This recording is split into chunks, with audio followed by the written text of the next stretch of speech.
Oi pessoal, aqui é a Ju do Nuvem Literária e hoje eu vim conversar com vocês sobre Araruama, o livro das sementes.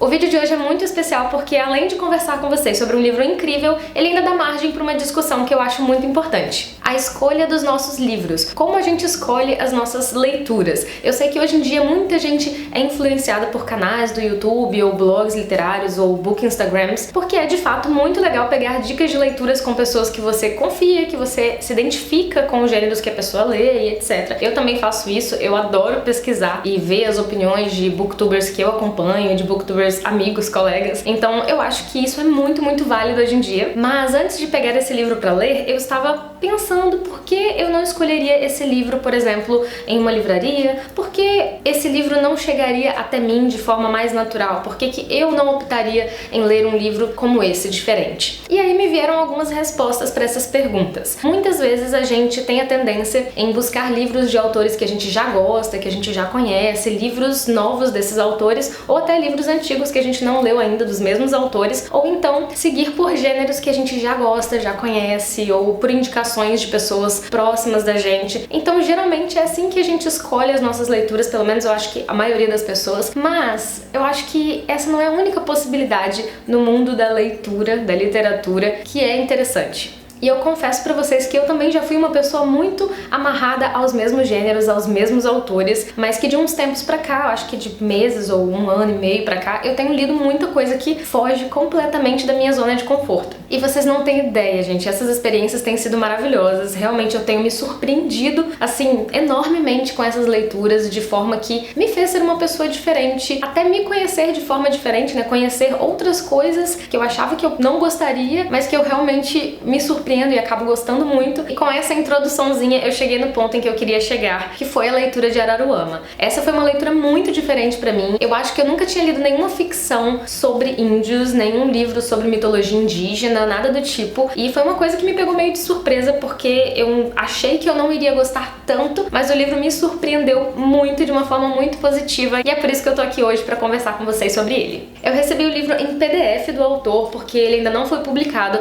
Ele tá em um projeto lá no Catarse, um projeto de financiamento coletivo, que no finalzinho do vídeo eu vou conversar um pouquinho mais com vocês a respeito disso. Mas vamos lá, vou contar um pouquinho pra vocês sobre essa história e quais foram as minhas impressões de leitura. Esse é um livro de ficção fantástica sobre mitologia indígena, que é uma coisa que eu sabia zero praticamente antes de ler esse livro, e isso talvez criou uma barreira logo no começo da leitura pra mim, porque eram muitos nomes diferentes, os nomes dos personagens, os nomes dos lugares, a mitologia toda que o autor constrói dentro desse universo é muito diferente do que a gente costuma ler. Então, logo no comecinho eu fiquei um pouco travada, mas segui a leitura, fui lendo, e acho que lá pra metade do livro, não pra metade, mas um pouco antes da metade, eu já tinha me acostumado com todos os nomes, já estava entendendo tudo o que estava acontecendo nesse universo, porque é muita coisa que acontece, são vários personagens, né? São várias tribos aqui nesse local, nesse mundo dos homens que se chama Ibi. E pra dar uma contextualizada pra vocês, logo no comecinho do livro, ele conta pra gente a construção desse mundo, desse universo, pela Monan, que seria no caso aqui a mãe do tempo, a mãe de todas as coisas. Então essa figura seria uma divindade, né, a mais importante de todas aqui nessa história, e ela teve 3 filhos. Primeiro ela teve Aran, Aerequecê, acho que é isso, e por fim Ibi, que seria no caso a terra, eu imagino, que é onde todos os homens, todas essas tribos vivem. Só que houve uma disputa ali entre os irmãos, porque os 2 irmãos, no caso a irmã e o irmão, queriam ficar com a Ibi só pra eles. E aí logo nesse comecinho a gente começa a ficar um pouco perdido assim, mas a gente vai entender tudo isso durante a história, ele vai explicar assim várias vezes toda essa mitologia durante a história, então é muito legal, é muito bonito inclusive. Eles têm essa disputa pela Ibi, e dessa disputa nascem diversos outros espíritos, filhos de Aerequecê, de Ibi e de Aran. Então esses filhos são, por exemplo, Iara, mãe das águas, mãe dos mares, enfim, tem a mãe dos ventos, o pai do fogo, enfim, todos os espíritos que no caso formam aqui as divindades, né, os deuses dessa mitologia. E existem diversas essas tribos que vivem nessa Ibi, e cada tribo tem a sua cultura específica, tem os seus costumes, as suas tradições. Os capítulos vão se alternando e vai mudando a cultura, e a gente vai tendo que conhecer novos personagens, novas culturas, o que é super legal e super rico nessa história. Eu acho que uma das coisas mais importantes a saber nessa história é sobre o Amampaba, que é uma espécie de dom, que é quanto tempo que você vai viver. Existe o ritual da Amampaba, que é logo que a criança nasce, as magés, que são uns seres que foram criados logo no começo do mundo e que são uma espécie de anciãs, né? Elas são tipo anciãs muito sábias e que também são curandeiras. Elas são personagem-chave nessa história porque elas conseguem ver os amanhãs, então elas conseguem saber quantos dias, quantos anos, na verdade, né? Quantos motiron que aquela pessoa vai viver. Logo quando a criança nasce,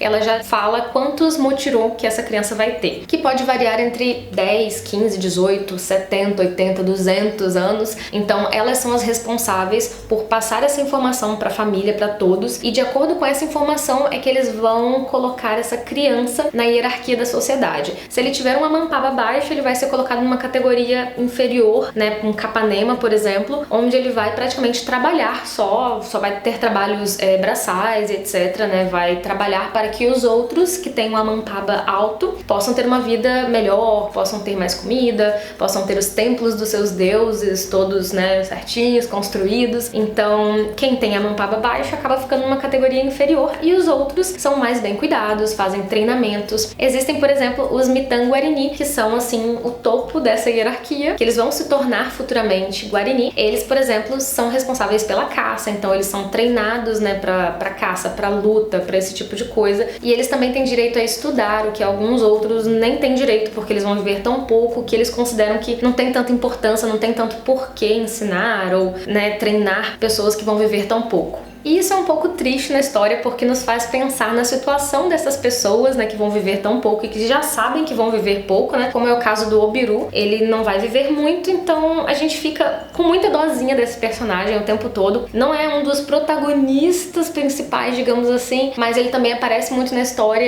e contando, né, a história dele, a perspectiva dele de tudo, assim como o Concha também. Então a gente fica com muita dosinha de alguns personagens, essa é a verdade. Por outro lado, a gente também consegue se apegar muito aos personagens principais dessa história, que são os 5 jovens que a gente acompanha desde praticamente o nascimento, a infância, a juventude, até o momento em que eles vão ter que passar pelo ritual do Turunã, que é um ritual de passagem praticamente da juventude para a fase adulta, em que nem todos eles retornam desse ritual com vida, mas eles têm que passar, são obrigados a passar para provar a força da sua luz, que é uma outra coisa interessante que tem nessa história. Cada um nasce com a sua luz e cada luz tem uma cor. Essa luz que representa, acho que o Exanhê, que eles falam de cada pessoa, que é como se fosse, eu entendo como a sua alma, né? O que vai além da carne, dos ossos. E não se preocupem que todos esses nomes, esses termos, expressões, todos eles estão no glossário atrás do livro. Então, para quem for ler, por exemplo, no livro físico, vai ser mais fácil de ficar consultando se tiver alguma dúvida ou se esquecer algum termo. Depois, acho que, como eu falei pra vocês, da metade pro fim da história, menos da metade, você já se acostumou com a maioria desses termos. Então, o foco principal dessa história é na vida desses 5 personagens que a gente vai acompanhar o desenvolvimento, o crescimento deles e a preparação para esse Turunã, que é esse ritual tão importante para eles. E esses personagens são muito, muito interessantes, gente. Tem o Batarrocotuba, que é uma espécie de gigante, ele nasceu muito maior do que os outros, muito mais forte. Tem também a Izel, que é uma personagem feminina super importante na história. Tem a Apoema, que nasceu com uma cor sem nome. As magés não sabem dizer qual o nome da cor dela e ela também sonha com os amanhãs, então ela consegue prever o futuro através dos sonhos. Tem o Kaluanã, que nasceu com uma quantidade de amanhãs incontáveis e as magés não conseguem dizer qual a quantidade de amanhãs, de motirons que ele vai ter. Então ele provavelmente será o próximo, se nada acontecer, né, se ele não